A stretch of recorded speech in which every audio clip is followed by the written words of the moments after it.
Hey, this is Professor Homa. Welcome to EX9 Part 4. I know you were hoping there wasn't a Part 4, but I'm just going to wrap this up real quickly just so we make sure to test everything okay.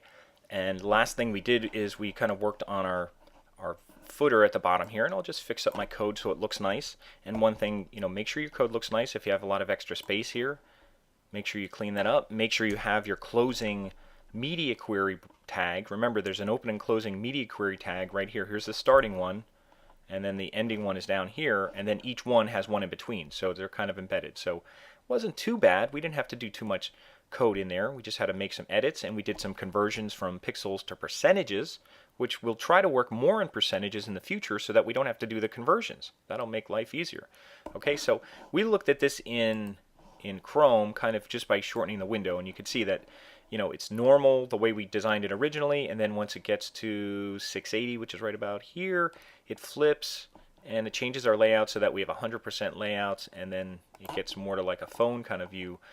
Chrome doesn't display it completely. What you could do, after you save all this stuff, so I'm going to make sure that I save these files and also my index and make sure I save them. And I'm actually going to go and find my file, and here's my index, and I'm going to open it up in Firefox. I'll drag it down onto Firefox, and sometimes it shows, and there it is. Okay, and I'm going to, Firefox, remember I showed you this tool, go into Tool, Web Developer, Responsive Design View, and there it is. There's the, I'll put it in the phone view, which is the 320. There's what it should look like on a phone, although I'm still getting a gap there. From what I'm seeing, I'm still getting a white gap. And I'm not sure why. We'll have to troubleshoot that a little bit. That's why I said there's going to be troubleshooting to do.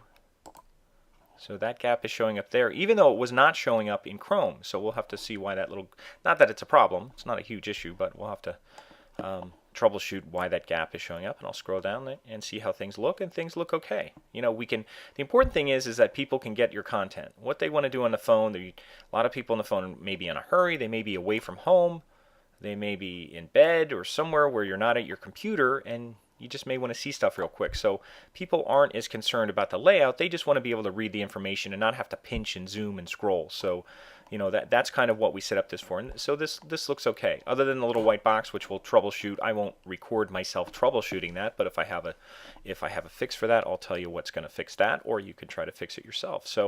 So I think that's it. Once you upload everything, test it yourself. Go on a phone, test it. I think I may have something where I could take a screenshot of my phone and put it up there and see what it looks like with my Camtasia that I record these things. So I'll do that too. But otherwise, that's the end of EX9 for now. We're going to be doing more. Everything we do from here on out will be responsive so that it shows up nice in a phone. And we'll be thinking about that more right from the beginning. But that's it for EX9.